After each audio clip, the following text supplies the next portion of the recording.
Allez, on est là pour la suite et la fin. On va toujours parler du Burkina Faso avec vous, chers invités. Le lieutenant-colonel Paul-Henri Sandaogo Damiba est arrivé à Lomé au Togo. L'information a été confirmée après avoir été renversé par ce putsch militaire vendredi. Le désormais ex-président de la transition burkinabé a officiellement signé sa démission. Il a donc quitté son pays, le Burkina Faso, pour se réfugier au Togo. Alors, Emmanuel Vivien Tomi, directeur de publication de Plume Libre, conseiller en communication politique, l'information est vérifiée? Oui, l'information est vérifiée. Monsieur Damiba est à Lomé depuis quelques heures. Il avait fait la demande et suivant les accords dont le Togo est parti, si un président démissionnaire ou renversé demande refuge chez vous, vous ne pouvez pas refuser. Il y a des conditions dans lesquelles cette demande se fait. Et en accord avec les institutions supranationales, comme par exemple la CEDEAO, l'Union africaine, il a été négocié que M. Damiba vienne rester chez nous à Lomé. Vous savez que le Togo est un pays que beaucoup de Burkinabés aiment, parce que c'est l'une des premières destinations des Burkinabés quand ils quittent leur pays. Ensuite, le Togo est réputé de recevoir les anciens présidents. Il y en a qu'on ne signale pas, mais il y en a aussi qu'on a signalé. Ange Félix Patassé est passé par ici. De la Centrafrique, Mobutu. Il y a Alassane Ouattara était resté à Lomé, Guillaume Soro a passé un temps à Lomé, Laurent Gbagbo venait souvent nous voir au niveau de l'Ouganda, de l'Angola, ainsi de suite. Aujourd'hui, M. Damiba est là en tant qu'ancien président du Burkina ou du Faso, président déchu. Donc, il n'y a rien d'extraordinaire à cela. Il pouvait choisir aussi la France, il pouvait choisir d'autres pays, la Côte d'Ivoire, le Bénin, il a choisi le Togo. Et le Togo, ou les autorités togolaises se doivent d'étudier sa demande et de l'accepter parce que vous avez compris que quelques heures après l'annonce faite à la télévision du Faso, il y avait une sorte d'atmosphère de violence qui planait. Il y avait les nuages de la violence. Et il fallait limiter quand même le nombre de morts à 2 ou bien avec ses blessés.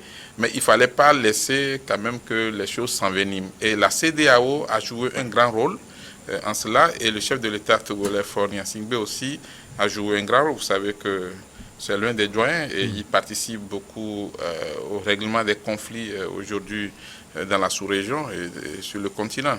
Et donc, Damiba et Lomé, c'est confirmé. Hier, je faisais un petit partage en disant que Lomé est une ville hospitalière et tous les présidents qui veulent quitter le pouvoir ou à qui on fait un coup d'État, nous on les attend, on les reçoit. Et je crois que ce qui est important aussi de noter, c'est que le Togo va continuer par jouer son rôle de leader dans le règlement des conflits. Le président en exercice de la CEDEAO a fait aussi une intervention et je crois que c'est ça. Il y a des parties dont on ne peut pas parler, mais c'est vrai, Damiba est à Lomé et il est en bonne sécurité. Alors, Germain Pouli, un regard sur le choix de Lomé, parce que c'est Damiba qui a choisi la capitale du Togo, votre pays. Quelle analyse vous faites sur ce choix? Ensuite, l'avenir de Damiba à Lomé au Togo. Est-ce que c'est lui qui a choisi Lomé, on n'en sait rien. Certains auraient souhaité qu'il aille en Côte d'Ivoire. On pense qu'il est un peu proche de l'ancien président burkinabé, Blaise Compaoré, qui est depuis donc qu'il n'est plus au pouvoir. Mais comme le disait Tommy, il y a la CEDEAO quand même qui a fait une médiation remarquable pour une issue heureuse pour éviter que l'armée les acteurs de l'armée burkinabé ne s'entre-déchirent pour limiter les dégâts et dans les clauses donc de cet accord-là, il fallait qu'il quitte le pays. Il fallait aussi qu'un certain nombre d'engagements pris avec la CEDEAO soient respectés. Mais le choix du Togo, je ne suis pas dans le secret de Dieu pour savoir si c'est le Togo qui a proposé l'accueillir, si c'est la CEDEAO qui a proposé le Togo, c'est lui-même qui s'est proposé. Il y a des voix qui disent qu'il serait juste en transit, et qui serait amené à quitter peut-être le Togo. Bon, on n'en sait rien. Toujours est-il que, en tant que réfugié VIP, entre guillemets, parce que c'est pas comme tous les réfugiés, il a droit à une terre d'accueil, et le Togo fait partie de ces pays qui accueillent plusieurs nationalités qui ont quitté leur pays du fait des actes politiques, dont des Rwandais, des Ivoiriens, des Béninois un peu partout, donc des Congolais même sont au Togo, plusieurs nationalités, plus d'une dizaine de pays, des réfugiés des autres pays africains sont dans notre pays, et donc c'est plutôt une bonne chose. Et ça nous consacre une fois encore dans ce qu'on dit toujours, le Togo est une terre d'accueil. Le Togo est un pays de paix. Le Togo a l'habitude aussi d'avoir des présidents qui s'engagent corps et âme pour ramener la paix aussi dans d'autres pays. Et je pense que de ce point de vue-là, le président togolais ne pourrait pas refuser l'hospitalité donc à ce militaire-là. Alors, quel sera son avenir? Vous savez, la dernière fois, celui qui est jugé aujourd'hui en Guinée, Dadis Camara, il avait choisi le Burkina pour se réfugier. C'est dire que quand vous êtes un militaire déchu, on pense que votre présence dans votre pays est risquée. D'abord pour vous-même et en plus pour le régime qui vous a démis, parce qu'on pense que vous pouvez encore avoir des tentacules et pouvoir tenter un certain nombre de choses. Donc pour vous-même et pour le régime qui se met en place, c'est bien que vous partiez.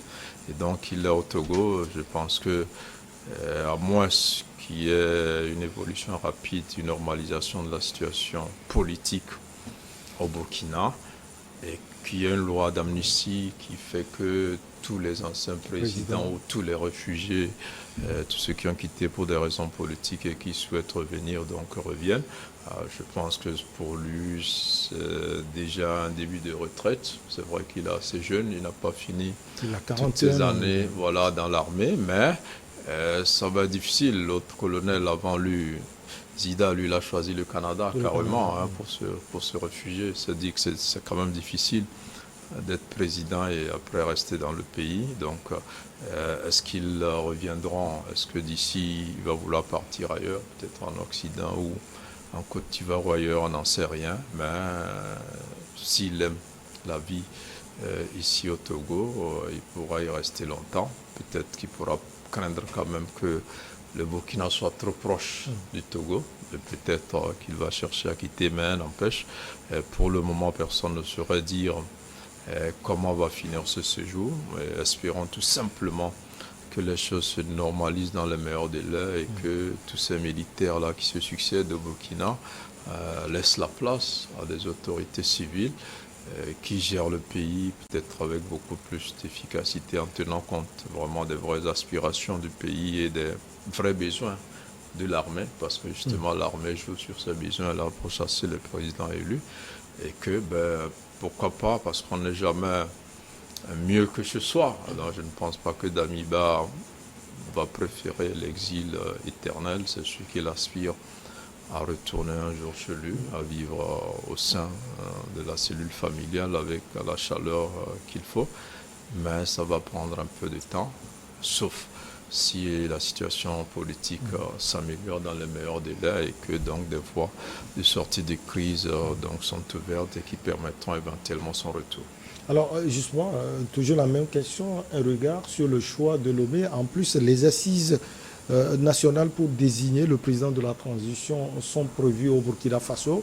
Est-ce que selon vous, joueur comme Talaké, Damiba peut un jour participer à ces assises?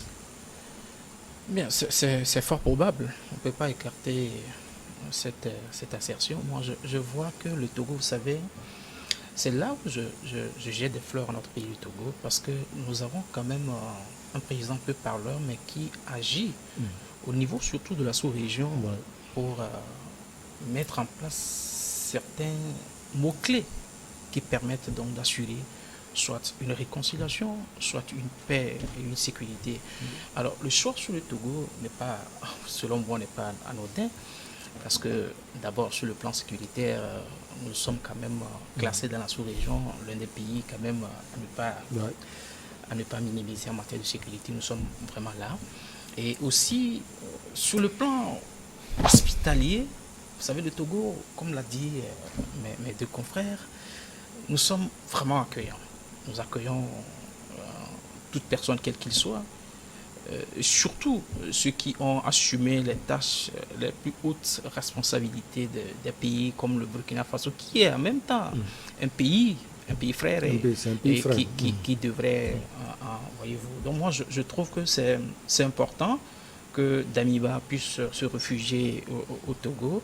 Mais là où moi je déplore malheureusement le côté des coups d'État et des troubles, c'est là où le contribuable participera forcément à l'hébergement maintenant de ce président déchu. Parce qu'aujourd'hui, justement cette question, est-ce que c'est au Burkina de participer à cela, je parle avec réserve pour dire que est-ce que Damiba est hébergé, il est reçu au Togo sur fonds propres du Togo ou bien c'est sur fonds du Burkina Faso? Donc je ne maîtrise peut-être pas. Emmanuel Vivien-Tomi va nous clarifier. Oui. C'est là, si éventuellement c'est sur le fonds propre du contribuable, vraiment c'est déplorable parce que pour moi, il ne faut pas qu'on arrive jusque-là à telle enseigne qu'on puisse quand même créer des situations qui peuvent nous pousser à pouvoir aller dans d'autres pays, et mettre ces pays en crise et tout. Parce que vous savez, un franc qui sort de l'économie togolaise est grand.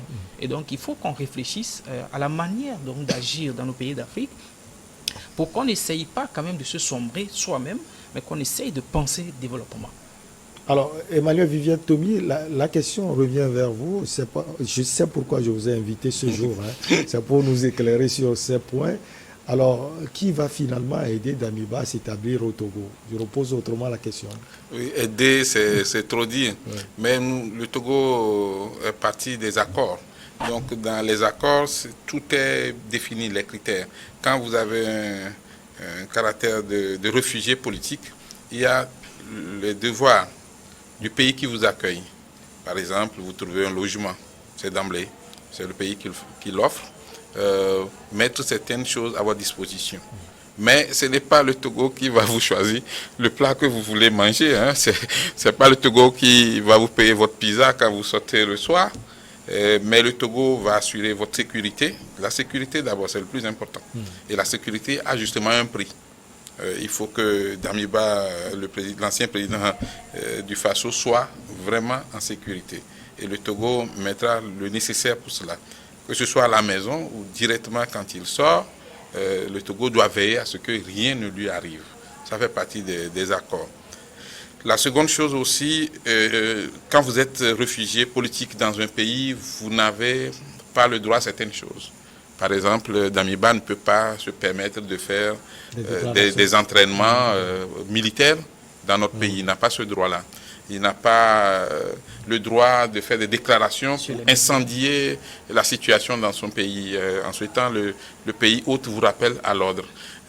Mais il a le droit de jouir d'une liberté totale. Il peut circuler, aller là où il va, là où il veut, sauf que ça engage aussi plus de sécurité. Par exemple, quand il veut participer à des manifestations publiques, et il n'aura pas le droit de venir s'installer en tant que président où le protocole ne va pas le classer, sauf vraiment des cas rares. Et on ne va même pas l'inviter à certains pays. Il ne faut pas avoir, par exemple, un sommet de la CEDEAO.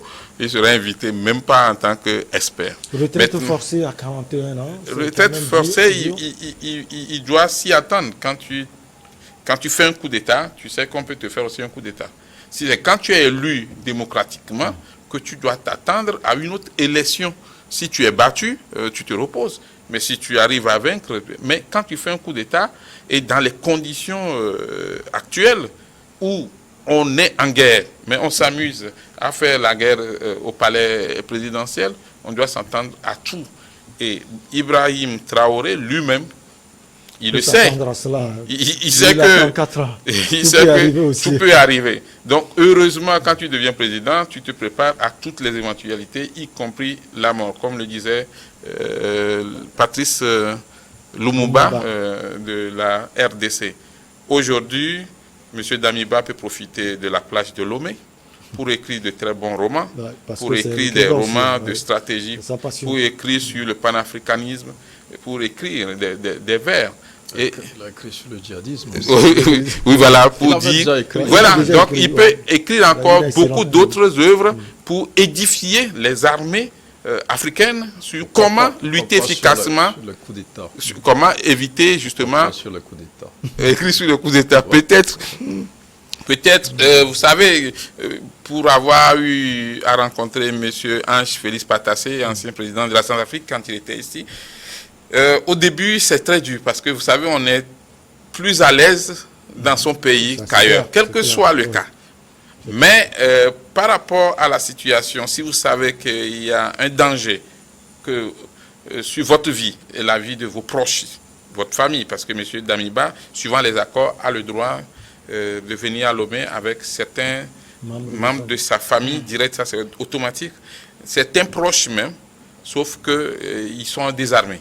Parce qu'on ne peut pas dire, parce que vous êtes des capitaines, non, vous allez circuler avec les armes. Quand vous arrivez au Togo, c'est le Togo qui assure votre sécurité. Le Togo peut mettre un sergent, un capitaine à votre service pour la sécurité. Il a même droit à un jardinier, il a droit à un chauffeur, au moins un.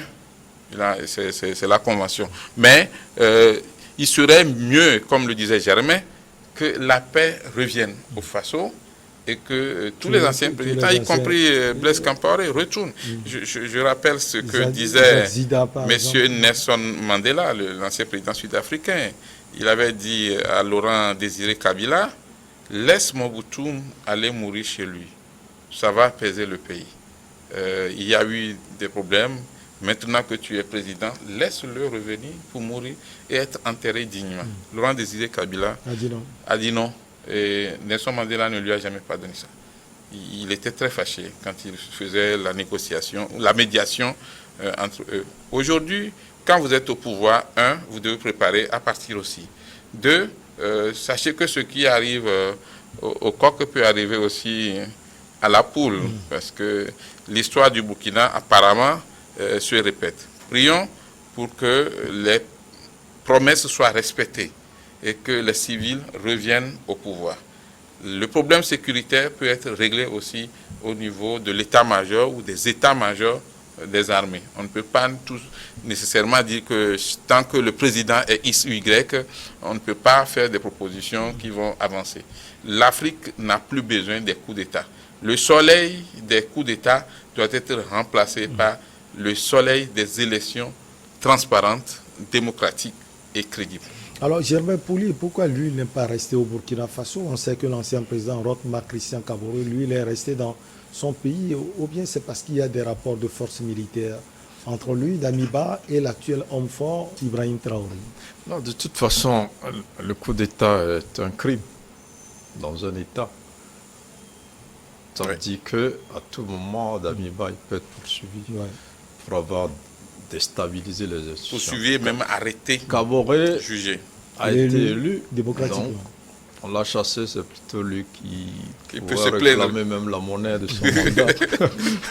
Parce qu'il n'a pas fini le contrat que le bail que le peuple lui a donné. Donc lui, il est un peu plus libre et en plus il est civil. Donc il n'a pas trop de problèmes avec l'armée. Il a eu un souci avec l'armée l'a dégagé. C'est fini, il ne doit plus rien. Et s'il était militaire, il aurait eu du mal à rester au Burkina. Parce que même le pouvoir actuel allait trop le surveiller.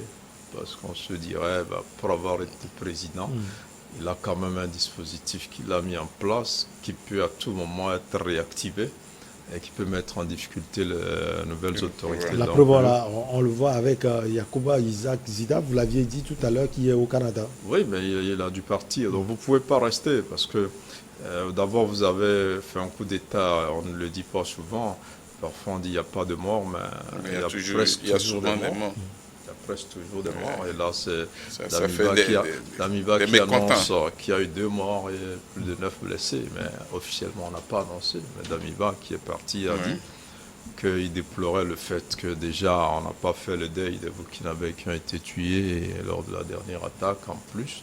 Et on a créé quand même la mort de 2 personnes. Et ces 2 personnes-là, leur famille, peuvent poursuivre les auteurs du coup d'État d'abord.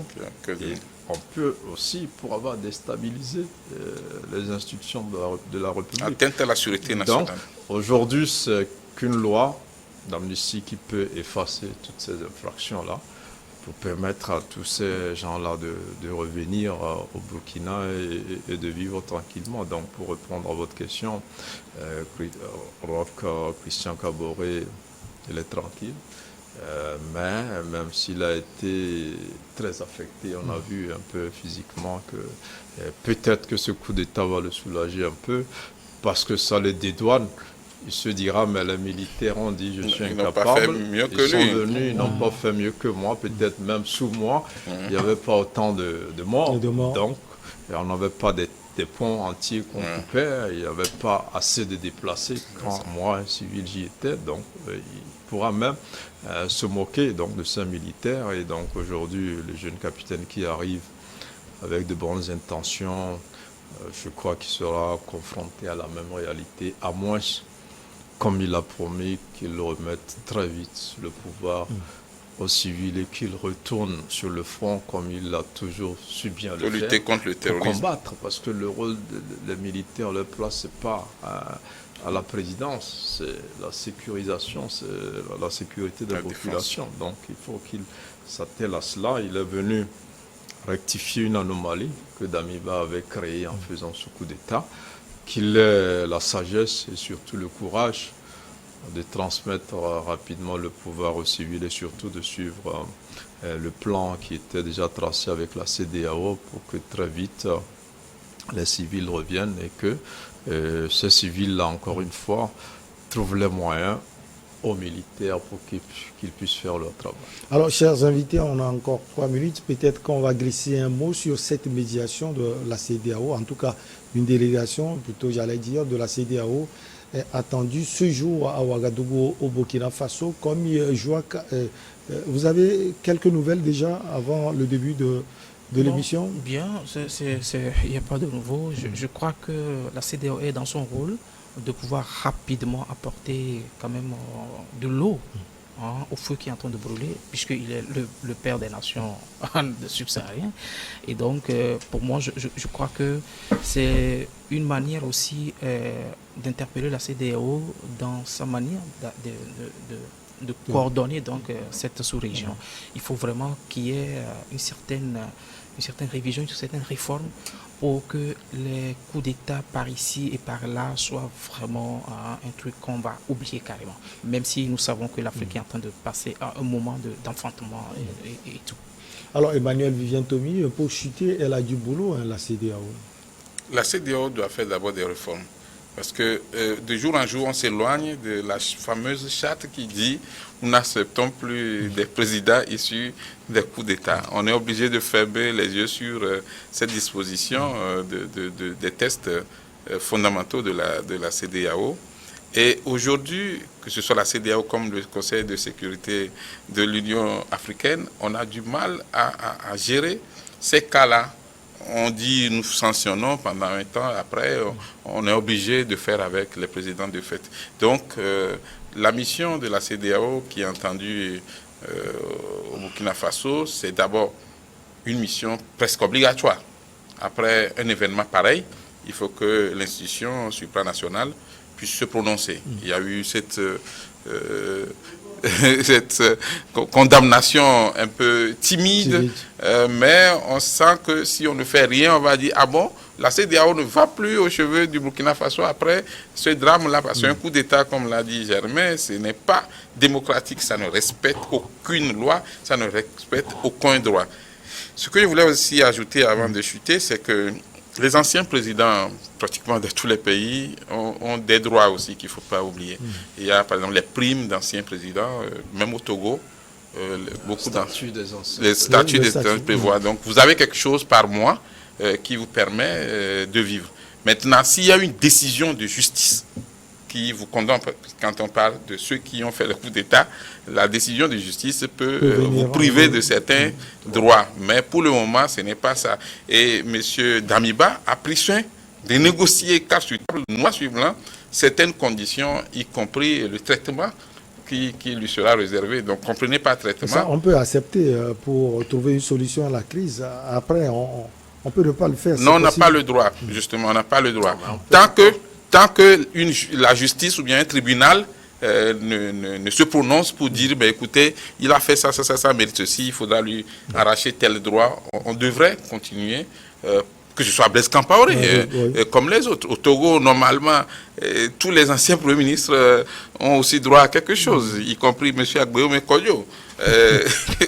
Tous les anciens premiers ministres, les présidents d'Assemblée nationale, ça c'est le cas du Togo, président d'Assemblée nationale, premier ministre et ancien président, on n'en a pas beaucoup, ils ont des droits qu'on doit leur verser, et ils ont servi le peuple, ils ont droit par exemple à des garde-corps, un garde-corps ou bien une escorte à la maison et directement quand il sort, chauffeur, jardinier, cuisinier, c'est des choses qu'on ne leur enlève pas très vite. Parce que si vous leur enlevez ça très vite, quelqu'un qui a eu ce niveau de vie-là, si vous le ramenez au niveau du citoyen moyen, il risque de vite mourir. On espère que ça va continuer pour un temps et que une solution durable soit trouvée, mais surtout qu'on essaie de mettre fin au soleil des coups d'État en Afrique. Alors, j'aimerais pour lui un dernier mot. Oui, ben, je rebondis un peu sur ce que disait Manuel. Tommy dans sa chute pour éteindre le soleil des coups d'État, sauf que je n'étais pas totalement d'accord avec lui quand il voulait qu'on mette sous état noir à la disposition qui exclut le militaire des réunions des chefs d'État de la CEDEAO. Je crois que cette règle doit être maintenue parce que c'est la seule pression aujourd'hui qu'on a véritablement, puisque... Oui, c'est plutôt ce que je disais. Je dis les chefs d'État ont du mal maintenant à appliquer cette disposition. On a dit, normalement, si quelqu'un fait un coup d'État, on ne l'accepte pas. Ouais. Mais maintenant, ils ont du mal à l'appliquer. Il faut que ça soit appliqué. Il l'applique. Ben, jusqu'au bout, alors. Il l'applique toujours. On va voir ça jusqu'au bout. Non, oui, mais ils sont obligés de l'appliquer. Mais quand ils vont chez ce président, c'est pas qu'ils les acceptent, parce qu'ils sont obligés de travailler avec eux. Mais quand ils font leur session, ils ne les invitent pas. Maintenant, ils ne les invitent pas parce que... De toute façon, ceux qui sont issus des coups d'État vont s'exprimer à l'ONU. Hein.